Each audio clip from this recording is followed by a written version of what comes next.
So ನೀವು ಏನು ವ್ಯಾಪಾರ ಮಾಡ್ತಾ ಇದ್ದೀರಾ, ಏನು ಕೆಲಸ ನಿಮ್ದಿದು?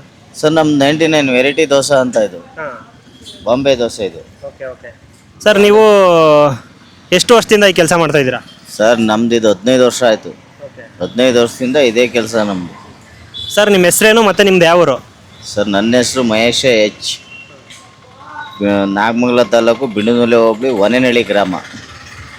ಸರ್ ಈಗ ಬೆಂಗಳೂರಲ್ಲಿ ಈ ಥರ ಒಂದೇನಂತಂದರೆ ಬೆಂಗಳೂರಲ್ಲಿ ಫುಟ್ಪಾತಲ್ಲಿ ಇರೋ ಅಂಗಡಿಗಳನ್ನೆಲ್ಲ ತೆಗಿತಾ ಇದ್ದಾರೆ ಇವಾಗ, ನಿಮಗೆ ಗೊತ್ತಿರ್ಬೋದು. ಇದ್ರ ಬಗ್ಗೆ ಏನು ಹೇಳ್ತೀರಾ ಸರ್ ನೀವು? ಸರ್ ಅದ್ರ ಬಗ್ಗೆ ಇವಾಗ ನಾವು ಫುಟ್ಪಾತಲ್ಲೇ ಇದ್ದೀವಿ, ನಾವು ಫುಟ್ಪಾತಲ್ಲೇ ಅನ್ನ ತಿಂತಾ ಇರೋದು.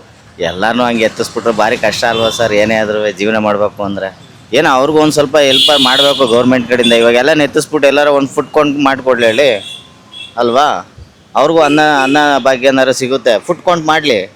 ಇವಾಗ ಒಂದೊಂದು ಏರಿಯಾಕ್ಕೆ ಒಂದೊಂದು BBMP ಜಾಗ ಇರುತ್ತೆ, ಅಲ್ಲಿ ಮಾಡಿಕೊಡಿ. BBMP ಅವ್ರಿಗೆ ಬಾಡಿಗೆ ಎಷ್ಟು ಅಂತ ಈಸ್ಕೊಡಿ. ಎಲ್ಲನೂ ಹಿಂಗೆ ಎತ್ತಿಸ್ಬಿಟ್ರೆ ಮೇನ್ ಏರಿಯಾ ಎತ್ತಿಸ್ತಾ ಇದ್ದೀವಿ ಅಂತ ಕೃಷ್ಣ ಬೈರೇಗೌಡರು MLA ಅವರು ಹೇಳವ್ರೆ. ಅದೇನು ಮಾಡ್ತಾರೋ ಏನೋ ಒಂದು ಗೊತ್ತಿಲ್ಲ.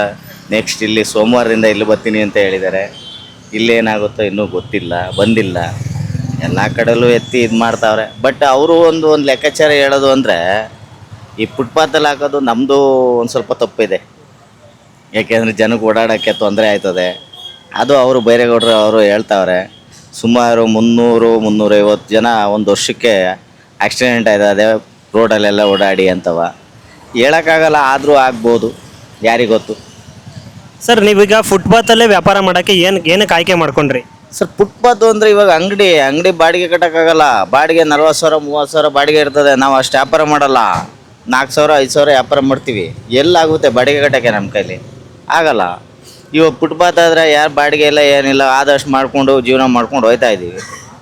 ಈಗ ಓಕೆ, ಎಲ್ಲದು ಓಕೆ, ಬಟ್ ಈಗ ಸರ್ಕಾರ ಮಾಡ್ತಾ ಇರೋದು ಯಾರಿಗೆ ಹೆಲ್ಪ್ ಆಗುತ್ತೆ ಪ್ಲಸ್ ಯಾರಿಗೆ ನಷ್ಟ ಆಗುತ್ತೆ? ಅದ್ರ ಬಗ್ಗೆ ನಮಗೆ ಗೊತ್ತಿಲ್ಲ ಸರ್. ಅದು ನಷ್ಟ ಯಾರಿಗೆ, ಲಾಭ ಯಾರಿಗೆ, ಅದು ರಾಜಕೀಯದಲ್ಲಿ ಇರೋರಿಗೆ ಮಾತ್ರ ಗೊತ್ತಿರ್ತದೆ. ಅದು ಹೆಂಗೆ ಮಾಡಿದರೆ ಏನಾಗುತ್ತೆ ಅದು ನಮಗೆ ಅವೆಲ್ಲ ಗೊತ್ತಿಲ್ಲ, ಐಡಿಯಾ ಇಲ್ಲ. ಸರ್ ಈಗ ಫುಟ್ಪಾತಿಂದ ನಿಮ್ಮನ್ನ ಅಂಗಡಿ ಎಲ್ಲ ತೆಗ್ಸಿದ್ರೆ ನೆಕ್ಸ್ಟ್ ಏನು ಮಾಡ್ತೀರಾ ನೀವು ಎಕ್ಸ್ಟ್ರಾ ಅಂಗಡಿ ವ್ಯಾಪಾರ? ಇವಾಗ ಕಂಪಲ್ಸರಿ ತೆಗ್ಸಿದ್ರೆ ನಾವು ತೆಗಿಲೇಬೇಕು. ನಾವು ತೆಗ್ದು ಏನಾರ ಇನ್ನೂ ಅಂಗಡಿನೋ ಏನಾರು ನೋಡ್ಬೇಕು. ಅವಾಗ ಅಂಗಡಿ ಮಾಡೋದಾರ ಅಂಗಡಿ ಮಾಡಬೇಕು, ಇಲ್ಲ ಊರಿಗೆ ಹೋಗೋದು. ಸರ್ ಈ ಥರ ಫುಟ್ಪಾತಲ್ಲೇ ನಿಮ್ಮ ಥರನೇ ಎಲ್ಲ ವ್ಯಾಪಾರ ಮಾಡೋರಿಗೆ ಪ್ಲಸ್ ಈಗ ಗೌರ್ಮೆಂಟ್ ಏನು ಮಾಡ್ತಾ ಇದೆ ರೂಲ್ಸ್ಗೆ, ಇದಕ್ಕೇನಾದ್ರು ಒಂದು ಪರಿಹಾರ ಅನ್ನೋದು ಇದ್ದರೆ ಏನಿರ್ಬೋದು, ಏನು ಮಾಡ್ಬೋದು? ಪರಿಹಾರ ಅದೇ ಹೇಳಿದ್ನಲ್ಲ, ಫುಡ್ ಕೌಂಟ್ ಮಾಡಿಕೊಡಿ ಒಂದೊಂದು ಏರಿಯಾಗಳೊಳಗಡೆ. ಇವಾಗ ಫುಡ್ ಕೌಂಟ್ ಇದಾವಲ್ಲ, ಈ BBMP ಜಾಗ ಇದೆ. ಇವಾಗ ಹಾಸನದಲ್ಲಿದೆ. ಹಾಸನದಲ್ಲಿ BBMP 50,000 ಅಮೌಂಟ್ ಕಟ್ಟಬೇಕಂತ, ಆಮೇಲೆ ತಿಂಗಳಿಗೆ ಎಷ್ಟು ಅಂತ ಇದೆ. ಅವ್ರು ಅಲ್ಲಿ ಮಾಡಿಕೊಟ್ಟಿದ್ದಾರೆ. ಹಂಗೆ ಬೆಂಗಳೂರಲ್ಲಿ ಒಂದೊಂದು ಏರಿಯಾಗಳು ಮಾಡಿಕೊಟ್ರೆ ಎಲ್ಲರಿಗೂ ಅನುಕೂಲ ಆಯ್ತದೆ. ಯಾಕೆಂದರೆ ಇವಾಗ ಫುಡ್ ಕೌಂಟ್ ಇದೆ ಅಂದರೆ ಇವಾಗ ಇಲ್ಲಿ ಬರೋರು ಎಲ್ಲ ಫುಡ್ ಕೌಂಟು ಬರ್ತಾರೆ. ಏನೇ ಎಲ್ಲ ಪ್ರತಿಯೊಂದು ಸಿಗುತ್ತೆ ಅಂದರೆ ಎಲ್ಲ ಅಲ್ಲೇ ಕಸ್ಟಮರ್ ಬರ್ತಾರೆ. ಅವಾಗ ನಿಮಗೂ ಅನುಕೂಲ, ನಮಗೂ ಅನುಕೂಲ.